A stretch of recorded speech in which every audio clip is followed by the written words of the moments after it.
Good morning, Kevin. Hey, Earl, welcome to a new week. Thank you so much, buddy. Glad to be here. Yeah, super excited. Would love these topics in chat. So, what's new in real estate today? Well, in real estate, the biggest thing happening right now is the emergence of the spring market. So right now, as we know, the weather is getting a lot better, but not only the weather, but we're starting to have more inventory slowly creep into the market. Overall, however, we're still in a strong seller's market. I think with the latest numbers from Keeping Current Matters, it shows that right now monthly inventory is about 2.6, just shy of 3, which shows us still deep into a seller's market. A normal balanced market is about 6 months inventory, which we're a long ways away from at this point. But hey, things are improving. So, what's a seller's market mean? Seller's market basically means that we have more demand than current supply. So the current supply right now is about just under 3 months inventory, the amount of homes that we have on the market. A normal balanced market would be about 6 months, and anything above would signal into a buyer's market where buyers have more leverage. You know, they have a little bit more of a say-so in the transaction per se. So yeah, that's where we are. And right now we're still currently in that seller's market because we're way below a neutralized or buyer's market standpoint. So I know a lot of buyers, it's kind of disheartening for you as you're, expecting, to have more leeway or more push and pull. But hey, hopefully it'll come along a lot sooner than later.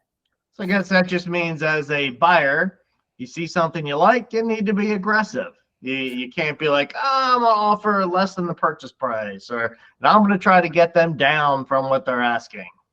Absolutely. Yeah, no, offering less than purchase price right now isn't smart if you're planning to get the property. If you're just trying to negotiate a possible investment deal, it's a decent strategy, but it's not smart if you want to actually get the property. So yeah. I'd say. And I guess as a buyer's agent, you would let them know that, hey, this is new on the market, it's priced right, it's going to go quick, or hey, we can look for stuff that's been sitting for a while that maybe the seller is getting anxious. Absolutely. Yeah, if it's something that fits all the boxes, all the buy boxes, yeah, you definitely have to be aggressive and go forward for the purchase. If not, 48 hours may be too long. Yeah. And it's still actually a very good time to purchase, to be a buyer. Yeah, you have to be a bit aggressive, but you know what? Prices aren't coming down. Mortgage rates probably are. We've already seen some improvements. We hit rates in the fall in the 7s.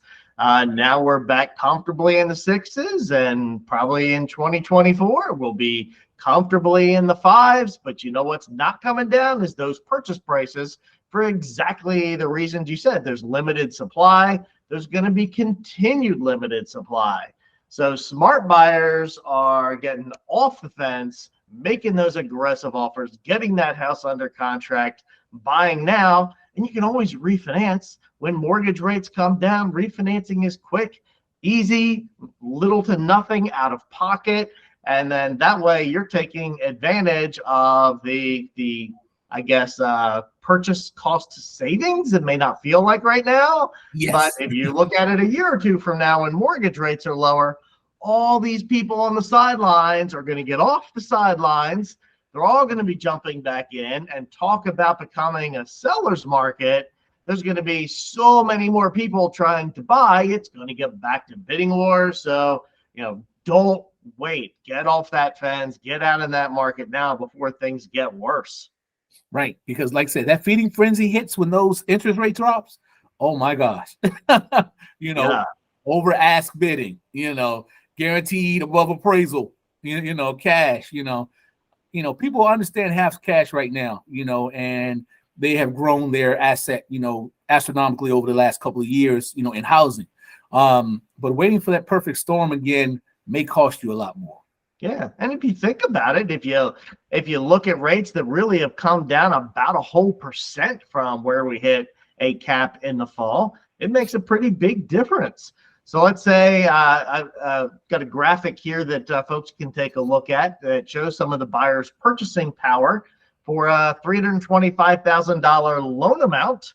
The difference between a 7% interest rate and a 6% interest rate is about $213 a month. So That's huge. just looking at where we are now versus the highs, you already have a pretty significant savings.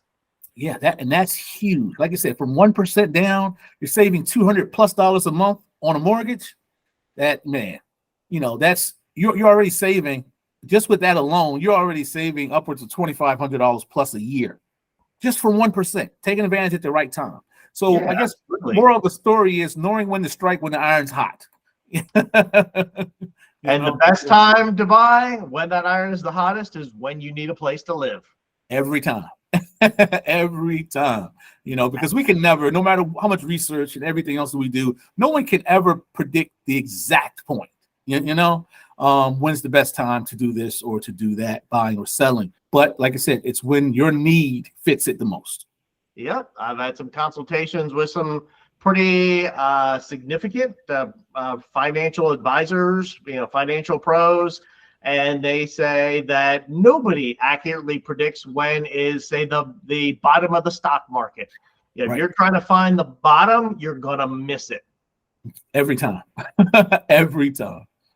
That's cool. For sure. Awesome. Well, hey, man, it was great catching up again. And like I said, I love these chats. And if anybody has any questions, either about real estate or mortgages or purchasing, they can reach out to us.